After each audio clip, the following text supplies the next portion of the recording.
Hi hello friends, welcome back to Shreshta Ayan's vlogs. ఈరోజు మనం మెత్తల పులుసు ఎలా చేయాలో చూద్దాం. వీడియోలో చూపిస్తున్న విధంగా ఈ చిన్న చేపలకి తల తోక తీసి ఎలా చేసుకోవాలో చూద్దాం. కత్తిపీట సాయంతో మెత్తలకున్న పులుసు తీసి హెడ్ని, టేల్ని, వింగ్స్ని తీసేయాలి. పక్కన కాస్త కట్ చేసుకోవాలి. ఇలా అన్ని చేపల్ని చేసుకొని పక్కన పెట్టుకోవాలి.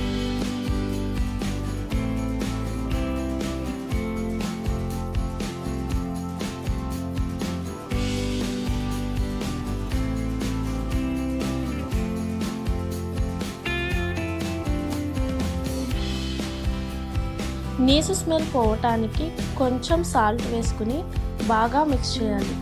అలా వీడియోలో చూపిస్తున్నట్టు బాగా కలిపిన తర్వాత కొంచెం వాటర్ వేసుకోవాలి. వాటర్ వేసుకుని కొన్ని మెత్తల్ని రాయికి పెట్టి తోమాలి.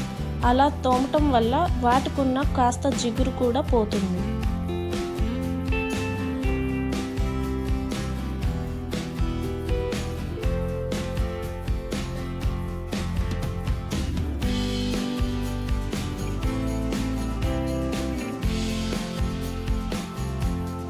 అలా చేసినాక 2-3 సార్లు వాష్ చేసేసుకోవాలి. వాష్ చేసిన తర్వాత 2 ఆనియన్స్ తీసుకుని చిన్నగా కట్ చేసుకోవాలి. 3 పచ్చిమిర్చి తీసుకోవాలి. ఒక బాండీ పెట్టుకుని ఆయిల్ పోసుకోవాలి. ఆయిల్ వేడైనాక ఆనియన్, మిర్చి వేసుకుని బ్రౌన్ కలర్ వచ్చేంత వరకు ఫ్రై చేసుకోవాలి.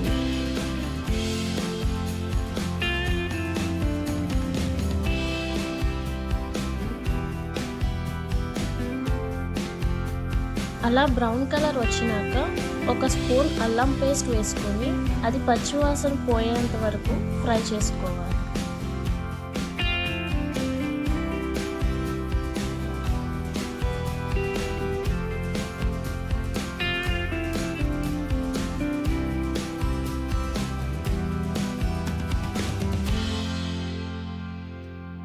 టూ మినిట్స్ ఫ్రై చేసినాక కొంచెం పసుపు యాడ్ చేయాలి.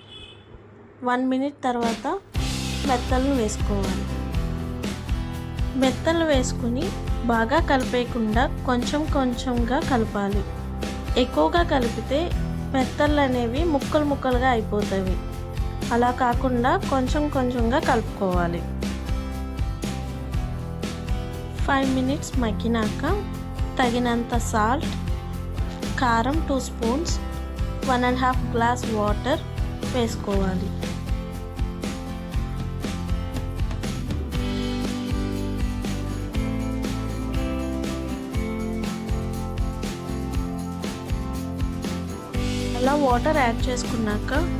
అలా వాటర్ యాడ్ చేసుకున్నాక మూత పెట్టి క్లోజ్ చేసి ఒక 10 మినిట్స్ మగ్గనివ్వాలి. అలా మగ్గినాక నానబెట్టుకున్న చింతపండు పులుసు వేసుకోవాలి.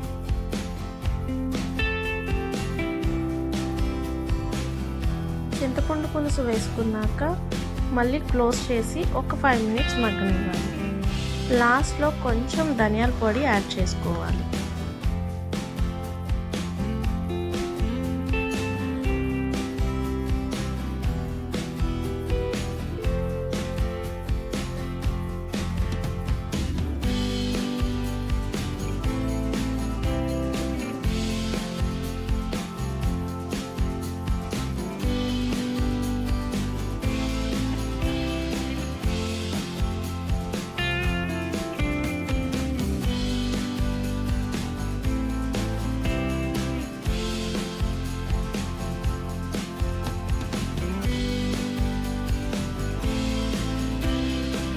అంతే అండి, ఎంతో రుచికరమైన మెత్తల పులుసు రెడీ. ఇలా వేడివేడి అన్నంలో ఇలా మెత్తల పులుసుతో తింటే చాలా బాగుంటుంది. Thank you for watching. ఈ వీడియో కనుక మీకు నచ్చినట్లయితే ప్లీజ్ లైక్ చేసి, షేర్ చేసి, సబ్స్క్రైబ్ చేయండి. Bye friends.